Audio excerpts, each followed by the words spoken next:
When I see animals at zoos and in confinement, it reminds me of the Wild Animal Sanctuary just outside of Denver, Colorado. When I was trying to figure out what to do with my second plot after building a labyrinth in my first plot, I came up with the idea of recreating the Wild Animal Sanctuary on my plot. Let me tell you a little bit about them. They say that their first 20 years, when they were operating, nobody could visit. They realized they couldn't continue that way. They had to find a way to open it to the public. They discovered that if they put the animals on the ground and build an elevated platform above the animals did not consider the sky their territory, and so they didn't mind the people being there. If you think about when you go to zoos, you tend to see many of the animals pacing back and forth. Well, that is because you were in their territory and you're scaring them. They don't know what to do. So the Wild Animal Sanctuary came up with this to build a platform above the animals because the animals don't consider the sky their territory. So this is what I wanted to create. But if you would like to learn more about them and their sanctuary, I have the address there. It's wildanimalsanctuary.org. Now, I want to show you my plot and how I recreated this in Palia. I started with a blank slate. I added some buildings. I experimented with raised pathing. I also decided to turn my courtyard completely open to the air. I started adding fencing as I built the raised platform. And keep in mind the picture you were seeing before at the Wild Animal Sanctuary. You have a raised platform that people walk on. You have fencing kind of below that and to the side. The animals are in each side. I couldn't remember if they had like specific overlook areas with seating, but I decided to add those too.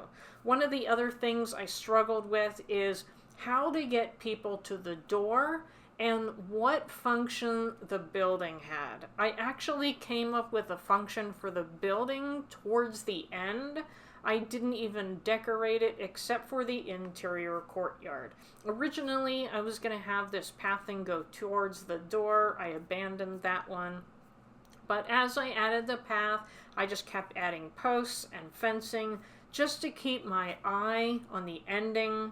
And this is looking fabulous now. I was experimenting with different things, trying to decide what could function as guardrails.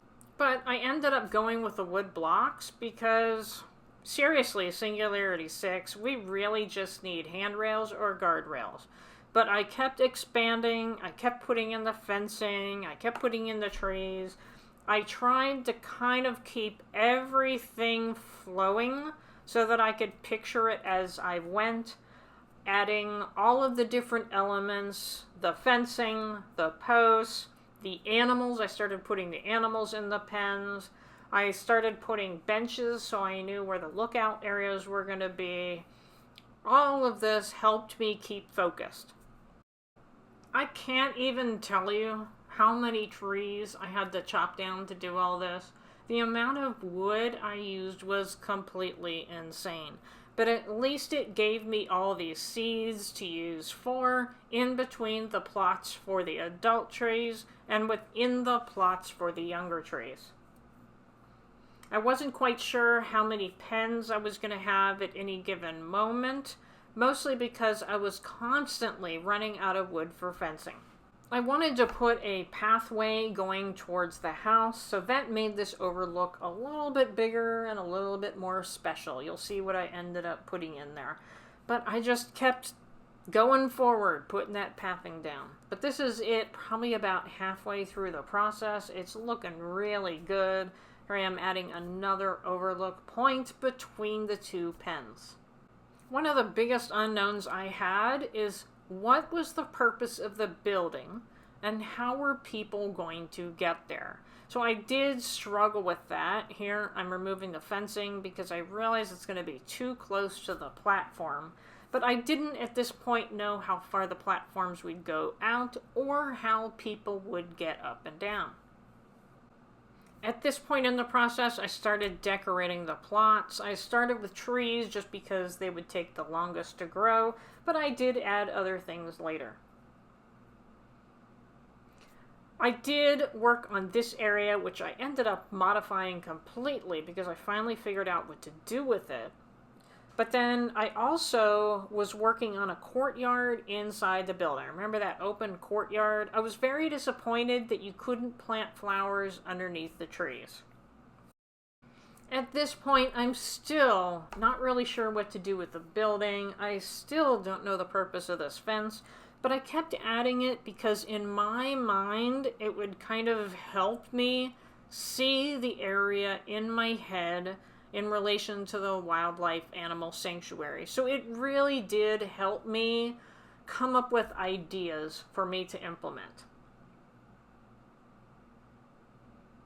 This is where I decided to experiment with how people would get up onto the platform. Obviously, we don't have steps.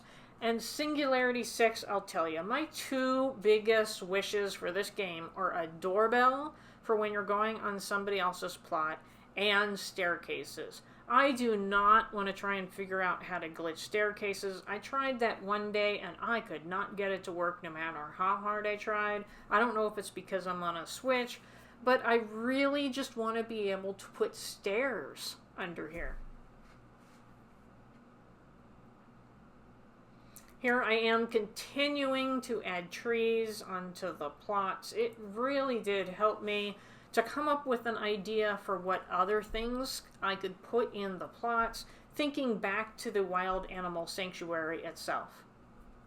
And remember that really large lookout area? This is what I chose to put in that plot.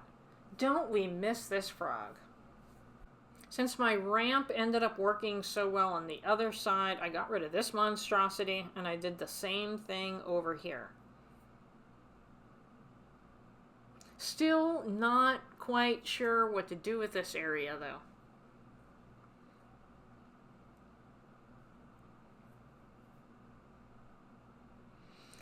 Alright, this was completely failed. I don't know. I was trying to put the posts down and then to put the wood planks on top of, well, not the wood planks, but the wood flooring on top of it, and I could not get it to work.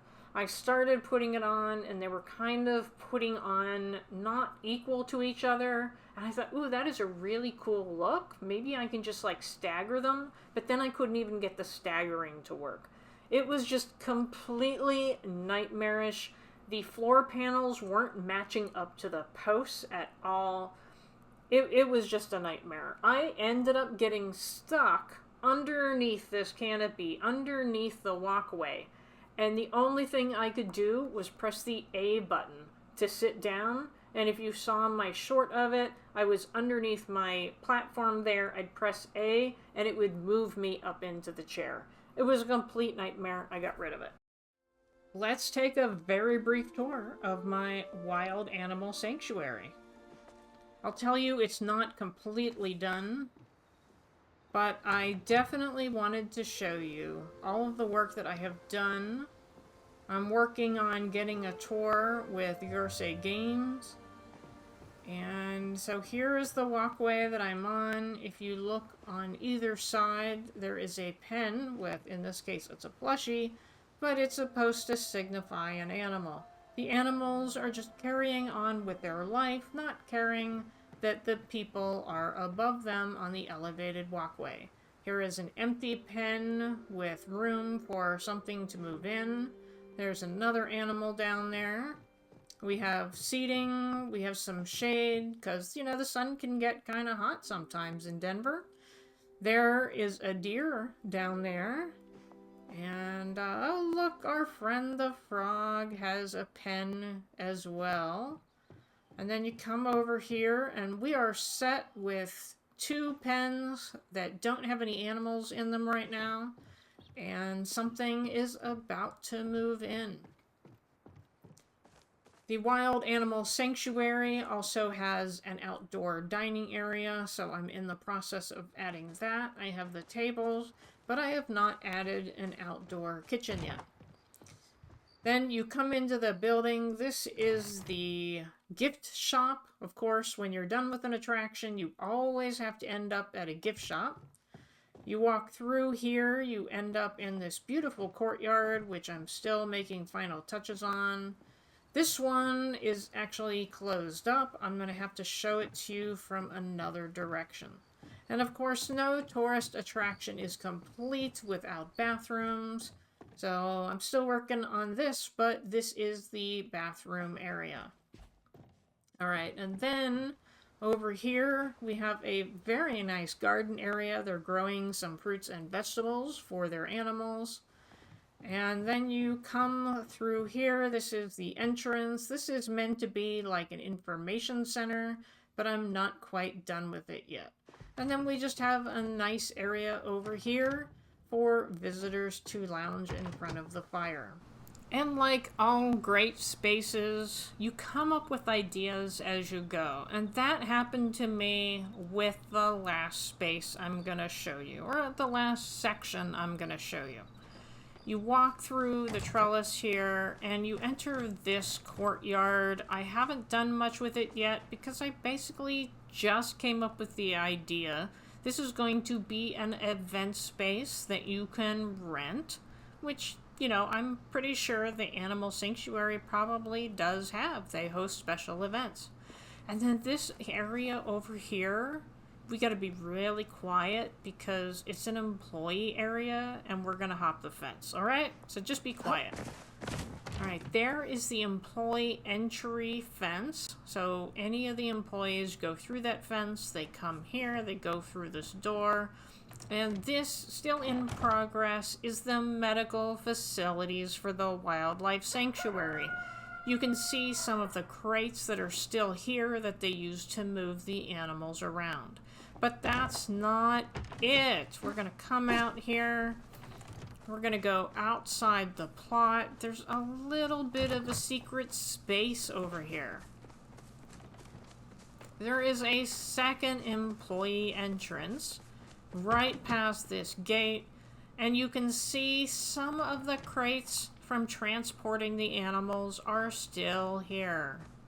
Because obviously nobody is going to see them way back here.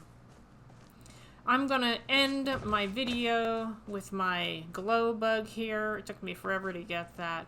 And Mr. Frog plush here to say thank you very much for watching my video. And once I know when my tour in Gersey's channel is going to be, I will post that as well in the comments. Thank you for watching.